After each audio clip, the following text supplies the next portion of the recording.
Your emotions are a signal, not a command. It always starts with a whisper, a slight tightening in the chest, a fleeting urge to click the mouse before the candle closes, a thought that sounds logical but carries the scent of panic. This is the mind of the modern trader. He thinks he's executing a system. But underneath that chart, there's another chart, an emotional waveform tracking fear, hope, frustration, and ego in real time. The P&L isn't just a reflection of market movement. It's a mirror of mental alignment or lack thereof. What if we told the truth?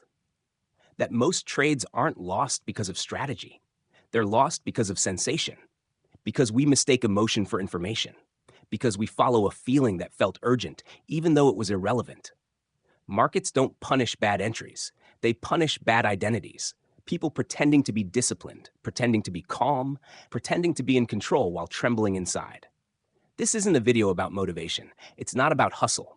It's about deprogramming the lie your nervous system is whispering every time the red candle drops. The premise is simple. Emotions are not truth. They're noise. Sometimes meaningful, but often deceptive. The best traders don't ignore emotion.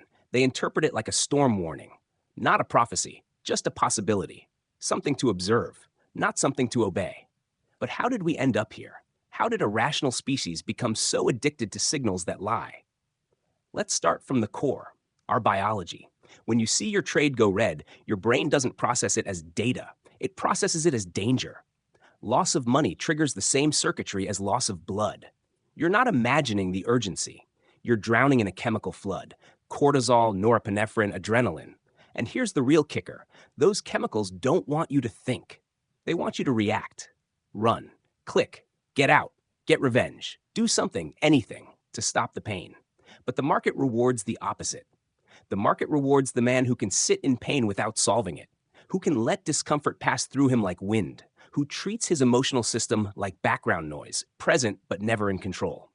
Let me tell you about Kaito.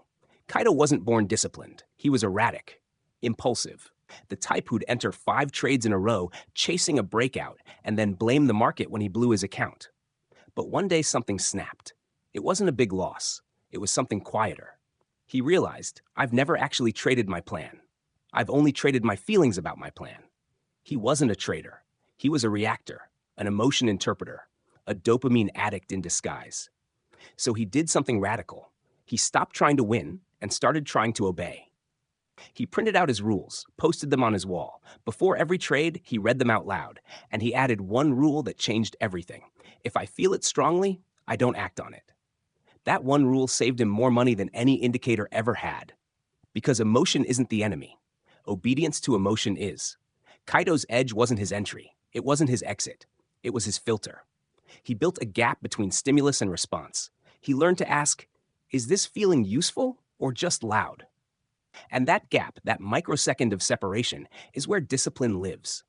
It's not that Kaito became emotionless. It's that he stopped worshiping his feelings like gods, decoding the urge, the biology of a bad decision.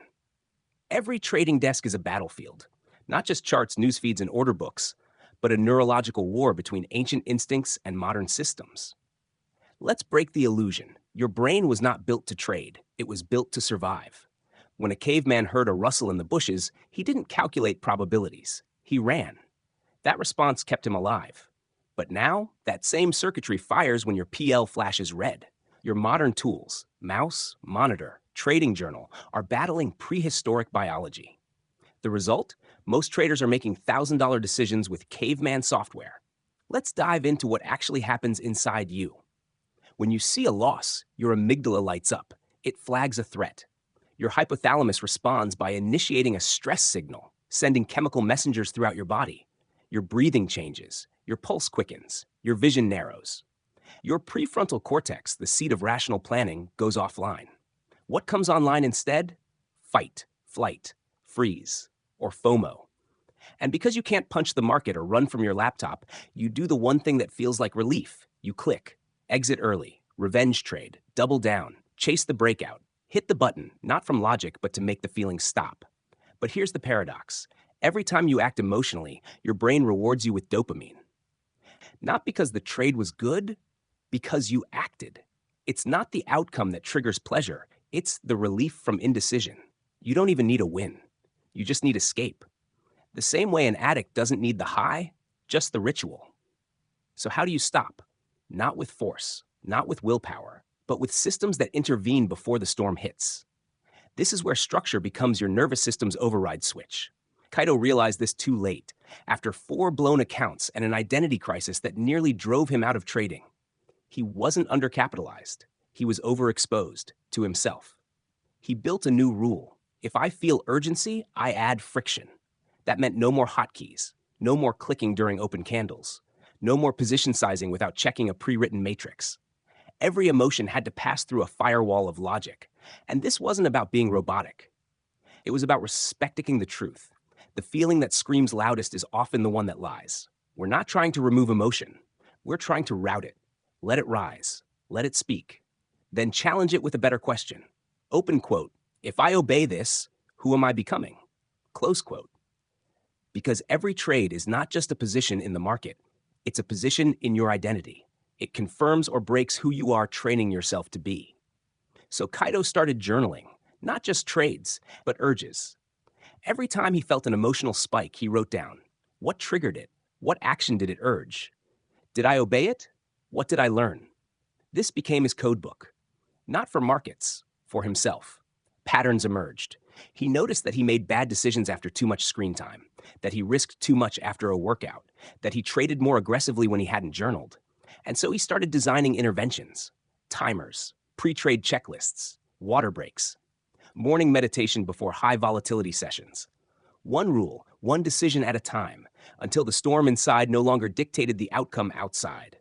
He wasn't trying to win anymore. He was trying to survive his impulses long enough for the math to work. That's trading, not genius, not luck, just controlled exposure. So next time your body screams, do something, pause. Don't try to silence the voice. Just doubt it. And in that doubt, you'll find the first real freedom you've had in the market. The freedom to trade not as you feel, but as you've trained. The two selves, the reactor and the architect. Every trader has 2 versions of themselves. The first one is emotional, impulsive, addicted to speed and drama. This is the reactor. He checks the charts every 5 minutes. He adds size after a loss. He wakes up in the middle of the night to see if price broke resistance.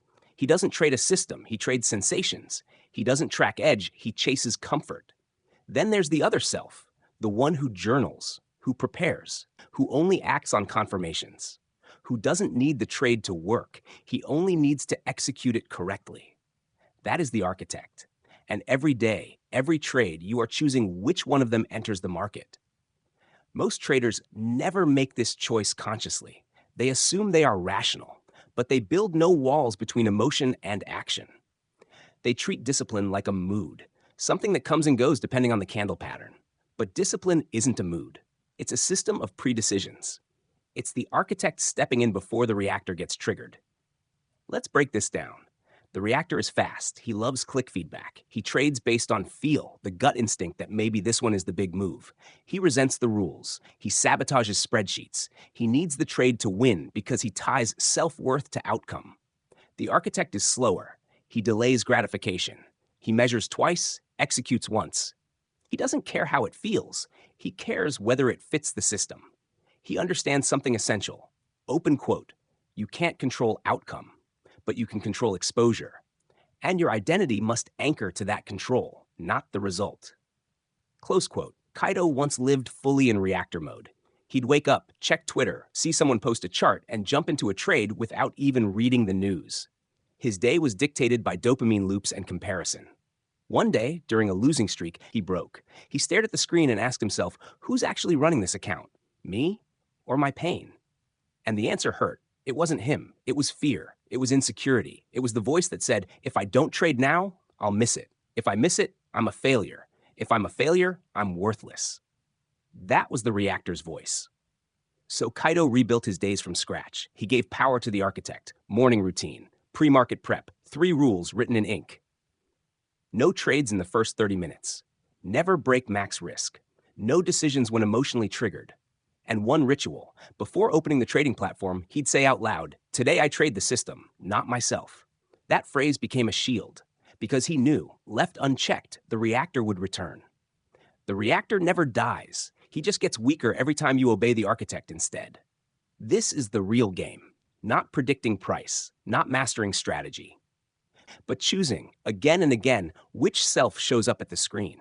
And the market will always know, because the chart doesn't lie. It exposes which self clicked the button. It reflects your structure or your chaos. You might fool your friends, you might fool your journal, but you will never fool your equity curve. Every equity curve is a confession of who you really are. So if you want to change your results, don't just change your setup, change your operator. The architect must become default, not by emotion, by ritual. Structure is the only therapy that pays. Rituals of the architect, where discipline begins. Discipline is not built in the moment of action. It's built in the hours before, when no one's watching, when the market is closed, when the outcome is unknown. The architect understands this. He doesn't wait to feel strong. He builds strength through ritual. Rituals are not magical. They're not about perfection. They're about predictability, creating a known structure to absorb unknown volatility. Let's map out the difference between a reactor's morning and an architect's. The reactor's morning: wake up late, phone in hand, check Discord, Twitter, Telegram. Notice BTC is down 2.3%, heart rate spikes, immediate emotion, I missed it. Open chart, place trade within 15 minutes of being awake. No journal, no plan, just hope. The architect's morning: wake up at the same time, no phone for the first 30 minutes, meditation or breath work. Journaling emotional state, 1 to 10 stress, 1 to 10 clarity. Review of yesterday's trades, win or lose. Visualize key levels. Set alerts instead of sitting at the screen. Rehearse system rules. And most importantly, no trades until 2 mental checkboxes are ticked. 1, I'm emotionally neutral. 2, this setup matches a named edge. Rituals like these don't prevent failure. They minimize randomness. And in markets, minimizing randomness is the closest thing to control you'll ever get. Kaido's rituals became sacred. Even on losing days, he felt grounded because his identity wasn't tied to the trade outcome anymore. It was tied to execution integrity. That's a phrase we'll repeat: execution integrity, the daily act of showing up and executing as planned, regardless of outcome. This is what separates professionals from amateurs. Professionals measure themselves by how consistently they follow their system. Amateurs measure themselves by whether the trade made money. One leads to control, the other leads to chaos. This principle changed everything for Kaido.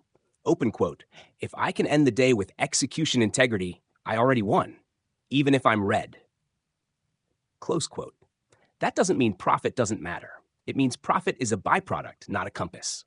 When you build rituals around process, not outcome, something interesting happens. Your stress drops, your clarity increases, your ability to hold through discomfort expands. Because now you're anchored in process, anchored in structure, anchored in a set of behaviors you control, even if the market goes berserk. And here's the hidden bonus. Rituals reduce decision fatigue. Every decision you automate is one less opportunity for emotion to hijack your system. Think of rituals as mental scaffolding. They support the weight of uncertainty. They hold you up when your psychology wavers. They protect you from yourself. Kaido once said, "The market doesn't kill traders. Their untrained minds do." That's why he treats his prep routine like an athlete treats warm-up. You don't lift heavy without stretching. You don't race without hydration. So why the hell would you put tens of thousands at risk without priming your mind? He doesn't skip the ritual, not because he's a robot, but because he's a warrior with respect for the war. Rituals are respect made visible. Respect for volatility, respect for your edge, respect for the fact that you are the biggest variable in your performance. So build them, name them, protect them. And on days you feel emotional, double down on ritual, not to fix the market, but to fix your position within it. You don't need more luck, you need more alignment, because when ritual becomes identity, discipline becomes inevitable. Building your operating system from emotion to execution. Every professional runs on an internal operating system. It's not just about rules. It's not about mindset mantras. It's a fully structured mental protocol for handling uncertainty, emotion, and pressure in real time. If you're still relying on willpower, you've already lost. Willpower is a limited resource. But systems scale. Systems protect. Systems don't care how you feel. The problem most traders face isn't lack of knowledge. It's that they haven't installed a system strong enough to carry them through volatility. Let's talk about what that system looks like. Kaido built his mental operating system in layers. Layer 1, self-awareness metrics. Before he ever placed a trade, he learned to score his mind. Each morning, stress level 1 to 10, mental clarity 110, sleep quality 1 to 10, emotional charge positive, negative, neutral. Why? Because entering a trade at a mental score of 3/10 is not courage, it's recklessness. And if you never measure the system within, how can you optimize it? Layer 2, decision filters. Every trading decision passed through 4 filters. 1, system match. Is this a setup I've tested? 2, emotional cleanliness. Am I acting from clarity, not fear or FOMO? 3, position justification. Can I explain the trade in one sentence without fluff? 4, loss acceptance. Have I emotionally accepted the stop loss before I enter? If even one filter failed, Kaido didn't place the trade. Not because he was scared, because he respected execution more than excitement. Layer 3, process over profit. Kaido's journal didn't track just wins and losses, it tracked alignment. Each day he rated, did I follow the process? YN? Where did I drift emotionally? What emotion tried to hijack me today? What part of my system caught it or failed to? He wasn't journaling for history, he was journaling for detection, to spot and debug patterns before they metastasized into bad habits. This turned journaling from a chore into a weapon. Layer 4, recovery protocols. What happens after a loss? Most traders spiral. They increase size, they chase, they burn the whole week in 2 hours of revenge. Kaido installed a hard rule. After 2 losses in a row, I stop for 24 hours. Non-negotiable. This wasn't punishment, it was pattern interruption, a way to reboot the nervous system and let clarity return. During that break, he didn't analyze charts. He analyzed himself. What was I feeling? What meaning did I attach to those losses? Where did my identity try to bleed into the outcome? Because without reflection, repetition is inevitable. Layer 5, the reset ritual. At the end of each week, Kaido didn't just review trades. He reviewed his system integrity. Where did the reactor try to take control? Where did the architect win? What rule felt weak or blurry? What emotion returned most often? Then he made one system improvement. Every week, just one. Not a full overhaul, not a new indicator. One tiny upgrade. That's it. Because the most dangerous lie is, next week I'll be different. No, you won't, unless your system is. Traders don't fail from lack of effort. They fail from lack of iteration. You're not just trading the market, you're trading your OS. And every trade either reinforces a bug or installs a patch. So take responsibility. You don't need more talent. You need better inputs, better filters, better responses to chaos. Emotion is not your compass. It's your early warning system. Execution is not a mood, it's a ritualized process, and your account is not a reflection of the market. It's a reflection of how well your system protects you from yourself. The emotional echo, when the past trades the present. Most traders think they're reacting to the chart, but what they're really reacting to is memory. Not memory as in facts, but emotional echoes from past pain. You're staring at a setup that looks perfect, but deep inside, you hesitate. Why? Because it reminds you of a trade you lost last week. Same structure. Same zone. You took it then, it failed. Now your nervous system doesn't trust the signal anymore. You're not trading the present chart. You're defending against the ghost of the last one. This is what we call emotional anchoring. It's the invisible bias that drags your past into your current decision. And it's one of the most lethal forms of self-sabotage in trading. Let's go deeper. Imagine a trader, Mira. She lost $8,000 on a breakout trade that faked out and reversed. It was fast, brutal. She felt ashamed. 2 weeks later, she sees the exact same setup, same volume buildup, same price action. But this time, her hand trembles. She passes. The trade rockets. She missed it. Not because her system was broken, because her nervous system still carried the memory of pain. This is how trauma works in trading. It's not always dramatic. Sometimes it's quiet, a hesitation, a twitch in the finger, a tightening in the stomach that whispers, don't trust it. Over time, this becomes pattern corruption. Your system says enter, but your fear says don't. Or worse, your regret says overcompensate. So you skip good trades, then you take bad ones out of revenge. Now you've reversed your edge entirely. This is why emotional memory must be confronted, systematically. Kaido dealt with this after blowing a major trade in a news event. He was in setup. Execution was clean, but a random comment from a central banker caused a 150 pip spike against him. He took the loss with grace. But what came after? For weeks, he refused to take any setup near news events, even ones he had data for. His system said go. His emotion said run. He didn't realize it, but a part of him had formed a subconscious belief, open quote, I can't trust this market anymore, close quote. This belief wasn't written, it wasn't conscious, but it was active, and it cost him opportunities. So he added a new practice to his weekly review, emotional debriefing. Each weekend, he asked, what emotions did I feel this week? Which trades triggered strong feelings?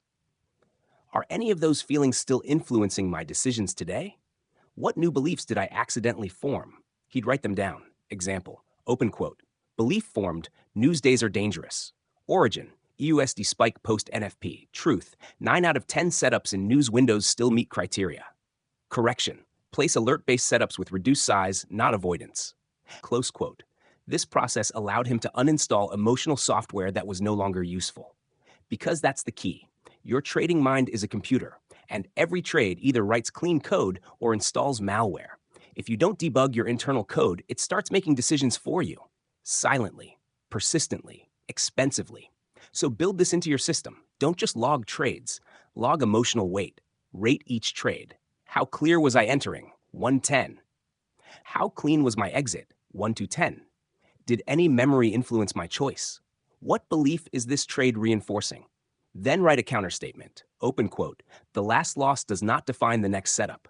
One outcome does not rewrite edge. My job is not to predict safety, it's to follow process. Close quote. Because emotional trauma in trading doesn't fade with time. It fades with replacement, with repetition, with reframing. So when the ghost of a past trade whispers, remember what happened last time, you reply, yes, and I've grown since then. That's not delusion, that's evolution. Ghosts in the chart. The illusion of control. Every trader at some point tries to bargain with the market. They zoom in, zoom out, redraw the trend line, add another indicator, check Twitter, recheck their entry, all in a desperate attempt to feel in control. But here's the truth. The more control you seek, the more control you lose. Because control, real control, is never over outcome. It's only over execution. Let's call out the lie clearly. The market is not listening to you. It doesn't know your hopes. It doesn't care about your streak. It doesn't reward how badly you want it. Yet most traders act like it does. They create meaning from meaningless data. Invent stories inside candles. Treat a green bar as encouragement, a red bar as punishment. And this emotional narrative corrupts their process. Kaido fell into this trap during his second year.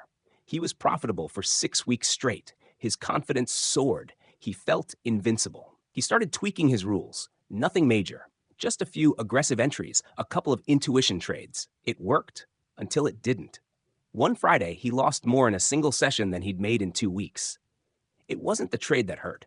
It was the illusion he lost. The belief that he was in sync with the market, that somehow he had transcended randomness. And when that illusion shattered, so did his confidence. He spiraled. Revenge trades, over-risking, then paralysis. He couldn't click. Every setup felt like a trap. Every loss felt personal. Every chart became a battlefield of fear. He journaled, open quote, I'm not trading the chart, I'm trading my belief that I should have control. Close quote. That realization broke something open. He saw what had happened. In pursuit of control, he'd abandoned structure.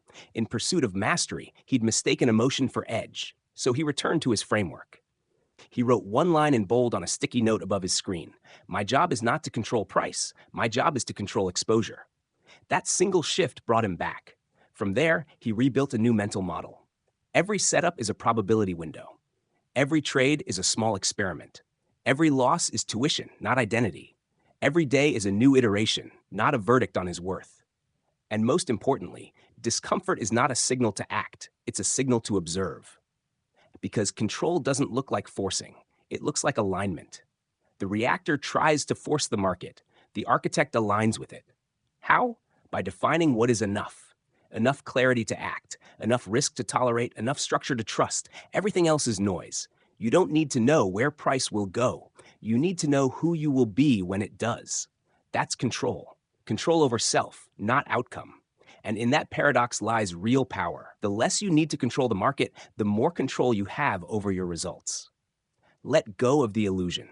Return to the rules. Trade not for certainty, but for consistency. The final layer, identity as edge. At the core of every trade is not just a decision, it's a declaration of who you believe you are. Not consciously, not in your trading plan, but deep in the architecture of your self-concept. Because here's the final truth.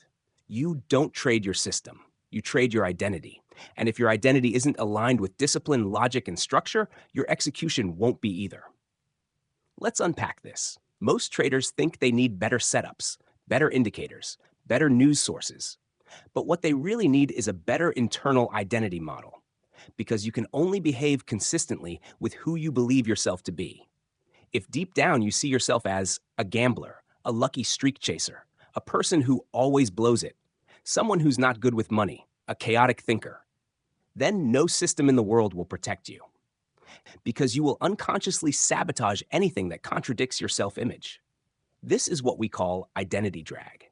Your results are trying to fly forward, but your beliefs are dragging you backward. Kaido faced this wall in year 3. By then, his system was solid, his journals were meticulous, but his results plateaued. He'd execute well for 3 weeks, then implode in week 4. Not because of market conditions, but because part of him didn't believe he deserved consistency. He was still carrying childhood beliefs. Open quote, "I'm the kind of person who messes things up at the end. Too much success is dangerous. If it feels smooth, I must be missing something." Close quote. Those weren't conscious, but they were active, and they showed up as oversizing right after a win, breaking rules after a green streak, freezing when everything aligned. So he started identity work. Each night, he wrote 2 sentences. 1, who did I act like today? 2, who am I becoming through repetition? He realized he had to train identity the same way he trained execution.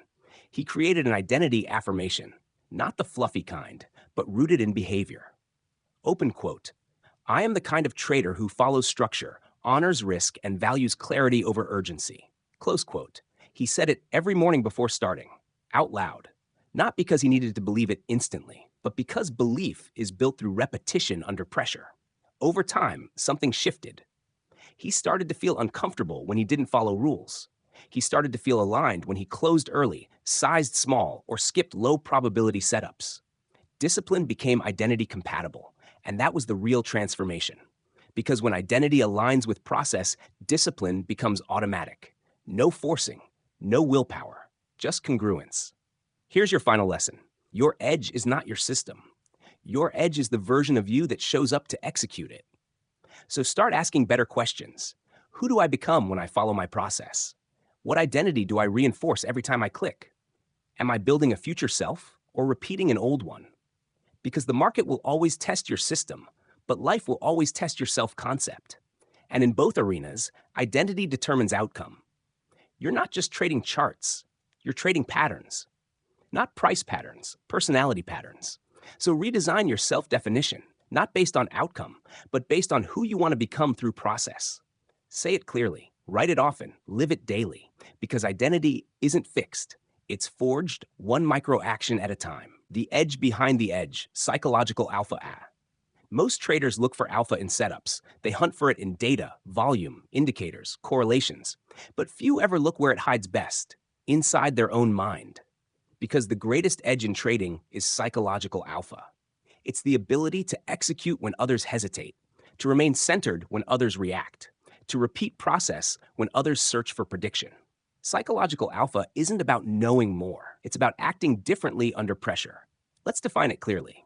Psychological alpha equals emotional asymmetry. When the market goes irrational and you remain logical, when others chase and you wait, when they size up on tilt and you size down with intent. That's alpha.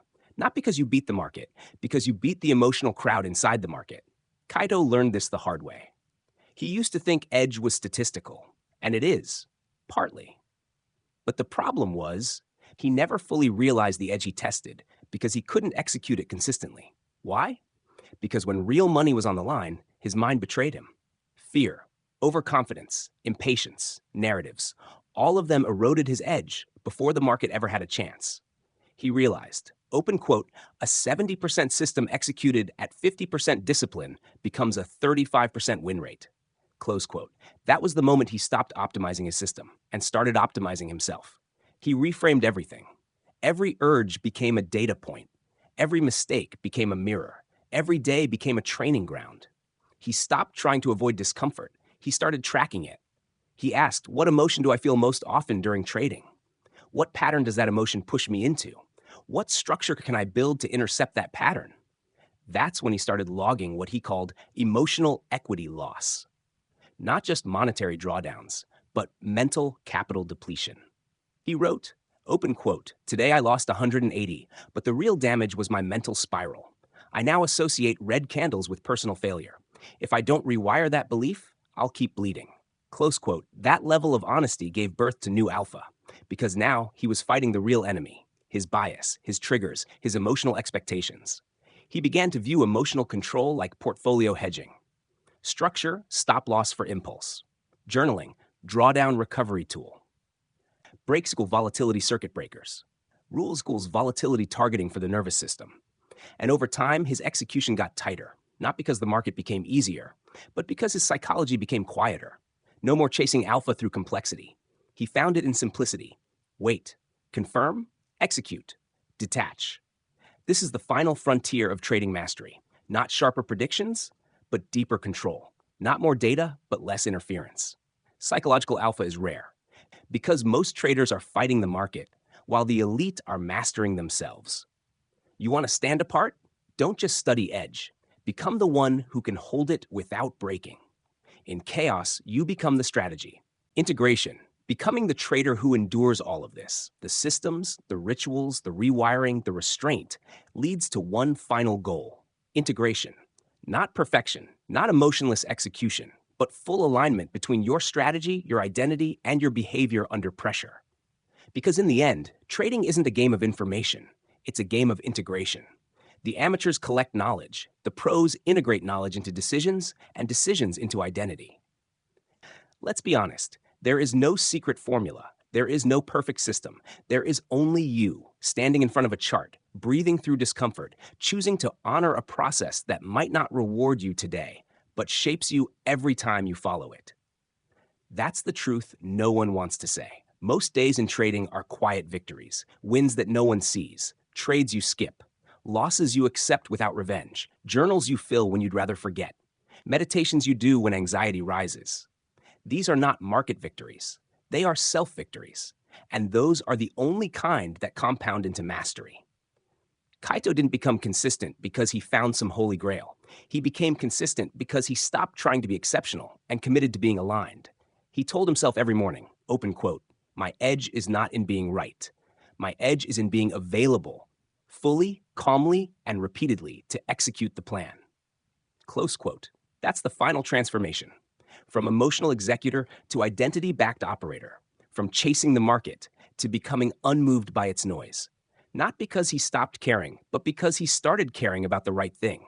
Not outcomes, not external applause, not the adrenaline of a green candle, but the integrity of process, the quiet power of ritual, the art of showing up clean, clear, and ready no matter what the chart does. That's what mind over markets means. Not dominance, not control, but clarity and choice. The market will never stop testing you. The chaos will never disappear. The noise will never fully fade. But you can become the one constant. You can become the architect who outlasts volatility, hype, and self-doubt. By system, by structure, by self-honesty. You were never meant to beat the market. You were meant to become someone it can't break. And that is how you trade with mind over markets.